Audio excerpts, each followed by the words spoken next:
Olá, muito bom dia. Começa agora mais um Arena Alterosa e no programa de hoje, para conversar com a gente, aquele nosso bate-papo esportivo bem bacana, na nossa manhã de segunda-feira, Pedro Brasil. Tudo bem, Pedro? Tudo bem, Lucas? Bom dia a você, bom dia ao Sérgio, os telespectadores. Também o Sérgio Bara, Pedro, flamenguista, Sérgio Bara, botafoguense. Um tá mais feliz que o outro, né? Naturalmente, né? Porque ainda mais com o Tupi arrancando o empate no finalzinho, né? E o Botafogo, eu avisei, quando vocês me convidaram, eu falei, ó, segunda-feira vai ser uma segunda-feira muito boa para nós. E olha só, o Sérgio já adiantou um dos nossos destaques, o empate do Tupi no final do jogo. Veja agora quais são os outros destaques desse nosso programa de hoje. Fluminense vence o Clássico e Fred, com 2 gols na partida, se torna o maior artilheiro do Brasileirão. Vasco perde. Cruzeiro e Flamengo também. E os 3 estão na zona de rebaixamento. Bruno Carvalho vence por nocaute o duelo nos Estados Unidos. É agora, o Arena Alterosa já está no ar. Pois é, vamos começar falando desse Fla-Flu. O Fluminense conseguiu vencer o Flamengo, placar de 3-2. Vou mostrar os gols, Brasil, depois a gente conversa sobre a partida.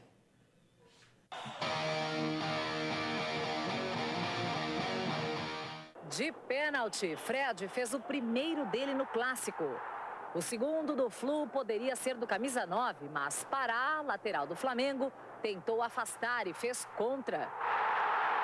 Alexandro de cabeça descontou para o Fla. Só que a noite era de Fred. O artilheiro fez mais um, livre dentro da área, só tirou do goleiro. No fim do jogo, o Flamengo ainda marcou com Eduardo da Silva, mas não teve tempo para empatar. Final, Fluminense 3, Flamengo 2. Tá aí um 3-2 com 2 gols do Fred, que se tornou o maior artilheiro da era dos pontos corridos. Todo mundo fala que o Fred é cone, né? Mas 2 gols, maior artilheiro, fez diferença ontem, né, Brasil? O Fred é um jogador que tem uma qualidade muito diferenciada aqui para o nosso nível do futebol brasileiro, né? Ele conseguiu aí fazer o seu gol de número 107 e se tornou o maior artilheiro da era dos pontos corridos, né? No jogo de ontem, o Fluminense ele fez um gol logo no começo, com um pênalti muito polêmico ali marcado pelo Sandro Meirahit. Depois disso, o Flamengo passou a ter a posse de bola. Só que o time do Flamengo, com a posse de bola, tem dificuldades para furar esquemas defensivos bem montados, como foi o do time do Fluminense. O Fluminense jogou no contra-ataque, conseguiu fazer o segundo gol, nesse gol contra do Pará, aí, mais um lance de infelicidade do Pará, que teve a proeza de fazer um gol contra e pênalti no mesmo jogo. Não é para qualquer um conseguir fazer isso, né? E depois o Flamengo partiu para o ataque, conseguiu o gol com o Alexandre, mas logo no início do segundo tempo tomou o terceiro gol. Aí com 3-1 ficou ainda complicado, o Sandro Meirahit também expulsou de forma injusta, na minha opinião, o lateral do Fluminense, Giovani, e o Flamengo partiu para a pressão, 40 minutos de pressão, mas sem efetividade, sem conseguir criar bolas, criar jogadas para fazer o gol, cruzando muito bola na área, sem nenhum esquema tático, aquele abafa no estilo Bumba Meu Boi, e assim conseguiu fazer o gol no final, já o Eduardo da Silva fez o gol quase nos acréscimos do jogo. Ô Sérgio, o Flamengo com técnico novo, né? O Cristóvão Borges, que já treinou 3 grandes do Rio, né? Só não teve no Botafogo ainda, agora está aí no Flamengo. Você acha que vai conseguir reerguer o Flamengo? Olha, do jeito que o trabalho dele é muito sério, né? Assim, ele já mostrou serviço nas outras equipes. O Botafogo vai demorar um pouco, porque o René Simões está fazendo um trabalho muito bom, também tem um trabalho muito consistente. Então, acho que demora ele ir para o Botafogo aí nesse tempo aí recente, esses próximo ano aí, o Cristóvão vai fazer esse trabalho no Flamengo. Mas eu acho que o mais importante é a equipe estar integrada. Quando a equipe começa a desunir, como aconteceu ali com o Vanderlei, a troca de técnico ela é importante. Mas eu acho que o mais interessante dessa história aí é que, falando do Fred, o Fred não vai conseguir ser o maior artilheiro, né, da época dos pontos corridos impunemente. Mas a Copa do Mundo ela revela momentos históricos. Na Copa do Mundo ele realmente foi muito mal. Aí não vamos discutir isso aqui que já passou. Mas ele realmente, eu fiquei impressionado quando eu vi ele jogando aqui com o Tupi, naquele jogo Tupi e Fluminense. Ele é realmente diferenciado e aqui para o Brasil realmente se destaca, como o Pedro muito bem disse. Realmente, se ele é o maior artilheiro, não é à toa, né? Não é sendo cone. Não vai dar sorte sempre da bola bater nele e entrar, né? Uma coisa que eu achei interessante é que quem era o maior artilheiro até então, agora o vice-maior artilheiro dos pontos corridos, Paulo Baier, é um meio de campo. Interessante isso, né? Um meio-campista sendo o maior artilheiro, né, E Brasil? que começou como lateral, né? Paulo Baier era um lateral direito, com o passar da idade, ele foi para o meio de campo e mostra aí a qualidade dele, né? Um jogador de muita experiência, muita técnica e muita categoria nas bolas paradas, né? Sempre bateu pênalti, bate falta, então isso também faz com que ele tenha feito muitos gols, além da assiduidade, né? Ele é um jogador que está sempre jogando, todo ano ele participa do Campeonato Brasileiro, então por isso também que ele tem essa marca aí que agora de vice-artilheiro, né? E vamos falar ainda sobre o Flamengo, chegada do reforço do Guerreiro. Ouvi falar um salário de R$600 mil. Primeiro, tem bola para isso tudo? E segundo, vai resolver? Especula-se que somadas as luvas, né, que é o valor que o jogador pede para assinar para determinado time, mais o salário, chegaria a uma faixa de R$1 milhão, R$900 mil. É muito dinheiro. O Guerreiro hoje é o melhor jogador centroavante jogando no futebol brasileiro. Acho que isso é incontestável. É um jogador que chega para somar muito ao time do Flamengo. Por outro lado, a gente para pensar, essa gestão que sempre pensou em austeridade, sempre foi a palavra da diretoria do Flamengo, austeridade. Seria essa austeridade que levou o time a poder fazer essa contratação. Penso que se o Flamengo tem a capacidade de pagar o jogador, é uma boa contratação, sem dúvida, é um atacante que seria titular em todos os times do Brasil, e se o time tem condição de pagar, o jogador pede tanto que ele acha necessário, se a diretoria pode pagar, ok, tudo certo. Porém, esse não é o principal problema do time do Flamengo. O Flamengo precisa de um jogador que crie jogadas, até porque senão você vai ter um centroavante espetacular que a bola não vai chegar nele. Então, assim, caso a contratação do Guerreiro seja uma sinalização ao mercado de que essa diretoria quer levar o time do Flamengo a um outro patamar, um patamar para poder disputar nas cabeças das competições, acho que é uma grande contratação, uma sinalização importante. Mas, se ela for a única contratação dessa diretoria, eu acho que não era exatamente o jogador que o Flamengo precisa. O Flamengo precisa sim de um atacante, mas precisa mais do que isso de alguém que crie jogadas. O Flamengo tem muita dificuldade de criar jogadas. Bola para frente. Bola pra agora, frente. eu vou fazer o seguinte, eu vou entrar aqui na frente do Brasil, ficar aqui do lado do Sérgio Bara, porque o papo aqui agora, é preto e branco. É verdade. Vamos começar falando do Botafogo primeiro. Espetáculo, né? Botafogo Indo bem. venceu por 2-0 no fim de semana, Vitória, está empatado, são 3 clubes que estão com 10 pontos lá na Série B. O time está com tudo para voltar, né? Está jogando bem, tá lá nas cabeças, como tem que ser um time grande. Quando cai, acontece de cair, vários já caíram, mas tem que fazer um bom trabalho, né, Sérgio? Está fazendo um bom trabalho desde do Carioca, que surpreendeu, né, muitas pessoas. É o que eu já tinha adiantado aqui. O René Simões faz um trabalho muito sério, muito consistente. E agora na Série B, o Botafogo está assumindo realmente um papel quase de protagonista, é um dos protagonistas, e está ali junto, né, com os 3 primeiros colocados, né? É o início do campeonato, mas começou muito bem. Até o final, o Botafogo, né, no finalzinho, continuou apertando o time do Vitória, ganhou bem, ganhou tranquilo, e o destino mesmo é voltar para a Série A. Eu sempre falo, né, que não precisa cair para a Série B para se reerguer, né? Mas foi um bom motivo e está se aproveitando, por enquanto, muito bem disso. Eu acredito que vai continuar nesse caminho, porque realmente o trabalho é bom, a equipe está bem entrosada e mostrou desde o início do Carioca. Beleza, agora vamos falar do Tupi. É o líder moral da Série A do Campeonato Brasileiro? É ou não é? O time ganhou do Atlético Paranaense e muito bem aqui em Juiz de Fora. E o Atlético Paranaense é o líder da Série A, então o Tupi é o líder moral da Série A. É disparado o líder moral da Série A. Vamos ver aí os gols, rodar as imagens dessa partida. O Tupi foi até Campinas, jogou contra o Guarani, equipe de tradição, já figurou várias vezes na Série A do Campeonato Brasileiro. E o primeiro gol do Guarani, aliás, o único gol do Guarani, marcado pelo Malaquias. A gente veio a jogada em que o Guarani abriu o placar. Até o finalzinho da partida, o Guarani estava com a vitória debaixo do braço. O Tupi se encaminhava para a primeira derrota na competição, mas aí veio o Fabrício, empatou a partida depois dos 40 do segundo tempo, deu um banho de água fria no Guarani e trouxe esse 1 ponto para Juiz de Fora e se mantém na liderança do Grupo B da Série C, ao lado do Londrina, é um trabalho que está sendo muito bem feito, né? Essa reestruturação depois do Campeonato Mineiro, Sérgio, Tupi uma nova cara, né? Nova cara, e estava dentro do planejamento da diretoria, né? Uma coisa que a gente tem que falar, e é verdade, o Mineiro não era prioridade, iam concentrar esforços, né, e recursos para a Série C. E outra coisa, o Tupi merecia o empate, né? Eu acompanhei o jogo, vi o jogo, o Tupi mereceu, pressionou, mesmo lá no campo do Guarani, no Brinco de Ouro da Princesa. E o empate foi um resultado merecido, e se bobeasse até no finalzinho, conseguiria até virar o jogo, né? Porque você tomar um gol no finalzinho dá um baque danado. Teve chance, né? Teve chance. E o empate foi merecido, esse ponto fundamental, manter a invencibilidade. E agora o próximo é o Madureira, tem uma missão de vencer. Não tem jogo fácil, na verdade, né, Sérgio? Não tem nenhum. jogo fácil, porque tem os times que fizeram bons trabalhos nos estaduais, tem as equipes tradicionais que estão na Série C, a Portuguesa, o próprio Guarani, então todo jogo é um jogo complicado. É né? complicado. E o Guarani é equipe, né, super tradicional. Eu lembro do Guarani sendo campeão brasileiro. É claro que ele está enfrentando dificuldades. E a hora do Tupi realmente ir para a Série B está chegando e está amadurecendo. A derrota do ano passado, ela virou um aprendizado enorme e rumo à Série B. Infelizmente ou felizmente não vai encontrar com o Botafogo, né? Esse ano tinha tudo para jogar com o meu Botafogo. E o coração ia ficar partido, mas com certeza eu torceria pelo Tupi. Mas o ano que vem estaremos na Série B com o Tupi. Eu acredito muito nisso. Quero agradecer o pessoal aí da TV Brasil que cedeu essas imagens para a gente.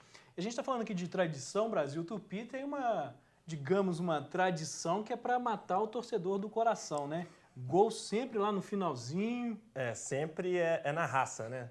Tupi tem que ser na raça, classificação para a Série C, e do título, né, da Série D em 2011 foi assim, com a vitória lá contra o Santa Cruz, lá no Arruda, né? E ano passado bateu na trave, né? Ficou aquele gostinho da possibilidade de subir. Um trabalho muito bom do Leston Júnior, né? É importante a gente ressaltar isso também. Trouxe jogadores novos, um técnico que pouca gente conhecia, apesar do bom trabalho dele no primeiro semestre, e veio para o Tupi, trouxe bons jogadores. A equipe tem uma outra cara. Você vê o Tupi de hoje e o Tupi do Campeonato Mineiro, a diferença é colossal.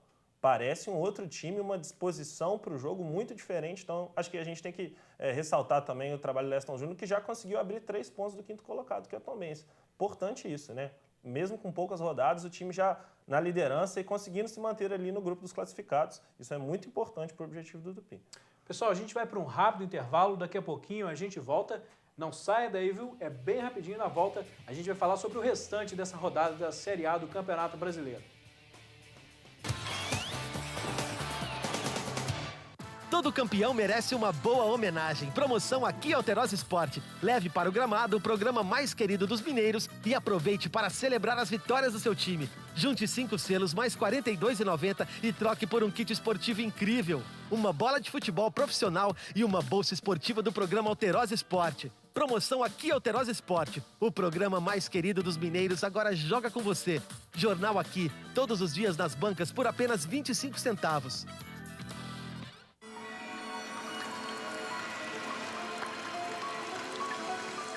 A chuva está cheia de perigos que você não vê. Por isso, evite dirigir em pista molhada. Não atravesse trechos alagados e observe o nível de rios e riachos com muita atenção. A água pode subir de repente.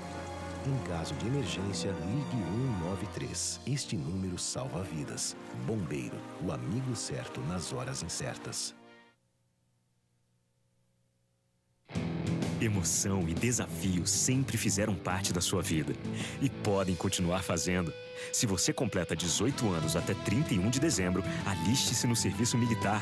Vá até a Junta de Serviço Militar do seu município com 2 fotos 3x4 e sua certidão de nascimento ou documento equivalente. Você tem até o último dia útil de junho para ficar em dia com o nosso país.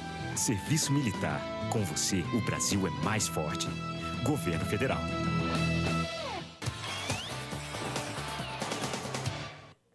Estamos de volta com a Arena Alterosa e agora vamos destacar a luta de Bruno Carvalho. Ele foi até os Estados Unidos lutar num evento chamado Legacy contra o Dustin Johnson. Ele venceu por nocaute, tá aí, você vê algumas imagens dessa luta, as imagens enviadas pelo próprio Bruno Carvalho aqui pra gente.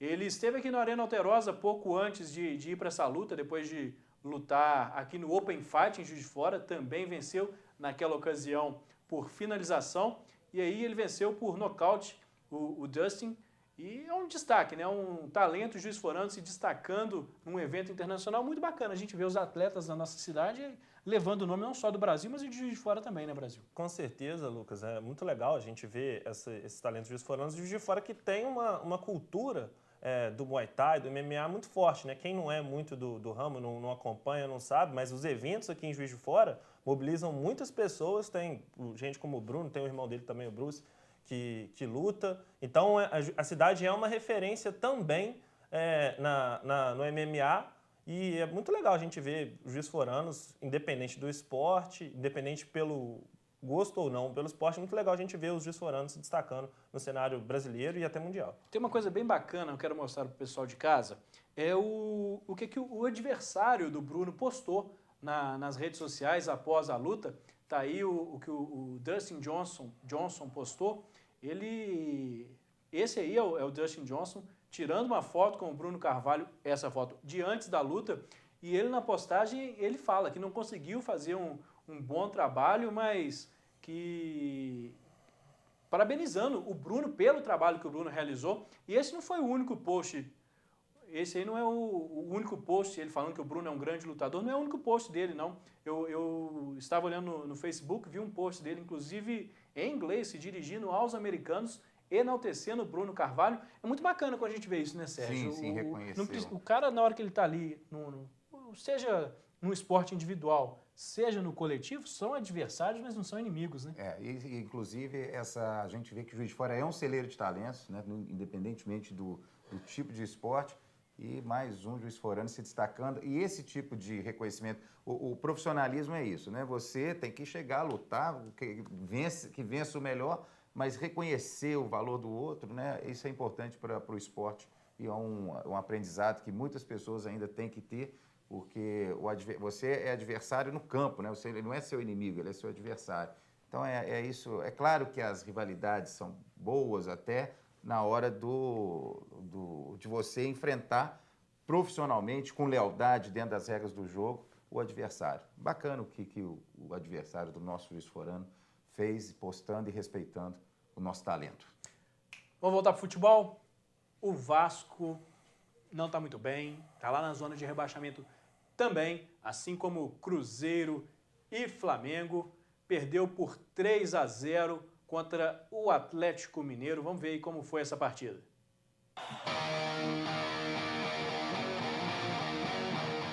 Em Belo Horizonte, o Atlético Mineiro venceu fácil o Vasco com um primeiro tempo arrasador. Thiago Ribeiro no cantinho marcou o primeiro para o Galo. De cabeça, o argentino Dátolo ampliou. Para fechar a conta, Thiago Ribeiro, sem deixar a bola cair, marcou o segundo dele na partida. Já o Vasco segue sem vencer no Brasileirão. 3-0 para o Atlético Mineiro, e além de seguir sem vencer no Campeonato Brasileiro, uma outra situação que eu acredito que deva preocupar os vascaínos. O Vasco e o Joinville são os únicos times que têm só um gol marcado nesse Campeonato Brasileiro em 4 rodadas. É uma situação muito boa, né? É uma situação muito complicada que mostra também a limitação do time do Vasco, né? Acho que o torcedor vascaíno se deixou levar muito por aquele discurso de o respeito voltou, que o time foi campeão, mas a realidade do Vasco é completamente diferente. Se você for pensar no Brasileirão, o patamar dos adversários é muito diferente da Federação Carioca, que a gente sabe que o Eurico Miranda tem ali um pouco de, vamos dizer assim, uma amizade com o pessoal da Federação, então isso poderia fazer com que o time tivesse uma vantagem ou outra. Cuidado com a Federação, não pode falar mal da Federação Carioca, não. Vai vir mordaça, hein? Mordaça, hein? Você vai ser punido. Vai ser punido, hein? Vai vir aqui um decreto aí. Isso vai estar suspenso. Está suspenso, Brasil. Você está suspenso. Prévio. Realmente, mas de fato é isso mesmo, né? A influência exercida durante o Campeonato Carioca não é a mesma no Campeonato Brasileiro. Né? E o time do Vasco é muito limitado. A gente tem que ter consciência disso. O Eurico Miranda faz o discurso dele, pomposo, falando que o time vai lutar lá em cima, mas a realidade do Vasco é diferente. A realidade dos times cariocas é outra, infelizmente. A fase do futebol carioca é muito ruim e, por outro lado, pegou um adversário fantástico, né? O time do Atlético está numa fase muito boa, é um futebol ofensivo, de dominação. O Galo não dá espaço para o adversário pensar. Ele simplesmente atropela o adversário, principalmente jogando em casa, como foi o caso de ontem. Né? Então o Atlético parte para cima, quer fazer 1, 2, 3 gols e dominar e matar logo o jogo, como foi ontem. Fez 3-0 no primeiro tempo. No caso do Eurico aí, né? Falar é fácil, né? Então você tentar fazer o discurso, mas na hora das 4 linhas ali, não tem jeito. Ele tem inclusive um episódio que o Dagoberto falou que o time não brigaria pelo título. E ele falou, não, o jogador não pode ter opinião diferente da minha, vai brigar pelo título sim. Só sou da Série B no ano que vem, né? Quem sabe, hein? Mas sem o Botafogo. E se o Atlético Mineiro está nessa fase aí, atropelando, arrasando, por outro lado, o Cruzeiro não está aí muito bem. Perdeu mais uma ontem e agora acabou. A desculpa de Libertadores, de que era prioridade, tem que botar as barbas de molho, né, Sérgio? Visivelmente, você vê que o Cruzeiro está naquela fase, né, para baixo. Então, é muito perigoso isso no time, mas ainda tem muito campeonato pela frente, né? Eu acredito que o Cruzeiro vai conseguir superar, mas realmente está numa fase preta, né? Está negro, o céu do Cruzeiro está complicado. Pois é, o Cruzeiro do Sul não está direcionando muito, ou está direcionando sem para o lugar norte, errado. né? O Cruzeiro do Sul está apontando norte. Vamos ver agora as outras partidas desse Campeonato Brasileiro. Tem muito gol, tem golaço para você. Roda aí para a gente ver.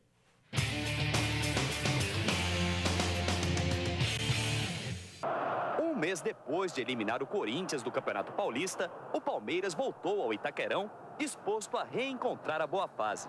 Já o Timão, que durante a semana perdeu para o Flamengo seu principal jogador, o atacante Paulo Guerreiro, precisava vencer para continuar na parte de cima da tabela.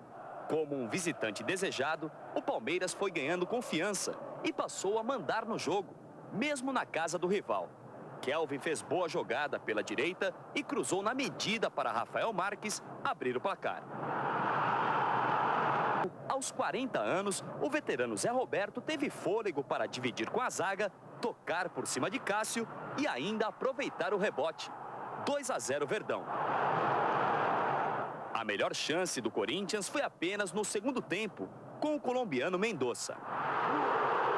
O Palmeiras ficou 74% do jogo com a bola nos pés e poderia ter feito mais. Valdívia deixou Zé Roberto cara a cara com Cássio, mas desta vez o goleiro levou a melhor. Egídio também entrou sozinho na área e Cássio novamente evitou o terceiro. No Serra Dourada, o Goiás saiu perdendo do Grêmio na estreia do técnico Roger Machado no comando do time gaúcho. Galhardo fez toda a jogada, driblou até o goleiro, mas quem empurrou a bola para dentro do gol foi o Giuliano. A equipe goiana, que está na zona de classificação para Libertadores, buscou o empate. Mesmo caído, Rodrigo cutucou de cabeça e deixou tudo igual. Na Vila Belmiro, Santos e Sport empataram no jogo das 11 da manhã. Robinho aproveitou o rebote e de voleio abriu o placar para o Peixe. Joelinton empatou para o time do Recife. Werley, de cabeça, colocou o Santos novamente à frente do placar.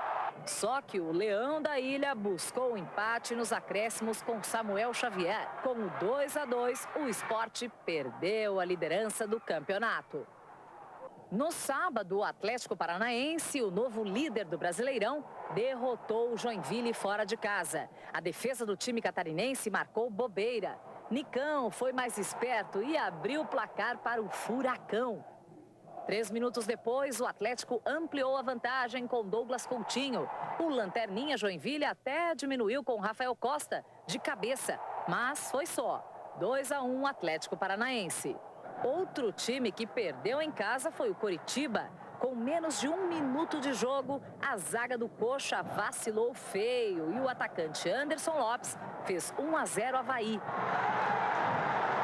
O Coritiba empatou no cruzamento da direita, que Paulinho completou de cabeça. O gol da vitória do Avaí veio num chutaço cruzado. Roberto pegou de bate-pronto, indefensável para o goleiro do Coxa. A Ponte Preta, terceira colocada na tabela, ganhou por 3-1 da Chapecoense em Campinas. Thiago Alves meteu a cabeça na bola para fazer 1-0 Ponte. De falta, Birubiru, com muita categoria, fez 2-0. A Chapecoense descontou com Gil. Mas Renato Cajá, da Ponte Preta, guardou o melhor para o fim. O camisa 10 marcou o famoso gol que Pelé não fez. Uma pintura do meio do campo, encobrindo o goleirão. Tá aí realmente um golaço esse do Renato Cajá. Depois dessa rodada, vamos ver como ficou a classificação do Campeonato Brasileiro. A gente já destacou aqui que na zona de rebaixamento tem Cruzeiro, tem Vasco, tem Flamengo. Mas vamos ver aí onde está todo mundo, né? A situação de todo mundo nessa tabela. O líder, o moral é o Tupi, mas depois vem o Atlético Paranaense, que é o líder de fato. Depois Sport, Ponte Preta, Goiás, fechando o G4. O Atlético Mineiro é o 5º colocado, o Fluminense é o 9º colocado. Agora vamos virar a segunda parte da tabela, vamos mostrar aí o Z4. O Vasco é o 17º, o Flamengo 18º, o Cruzeiro, que só tem 1 ponto até agora, o bicampeão Cruzeiro é o 19º, e por último é o Joinville também com 1 ponto. Realmente, você acha, Sérgio e Brasil, vocês acham que vai ficar essa configuração aí no final? Quem está lá em cima é quem vai brigar, quem está lá embaixo é quem vai brigar para não cair?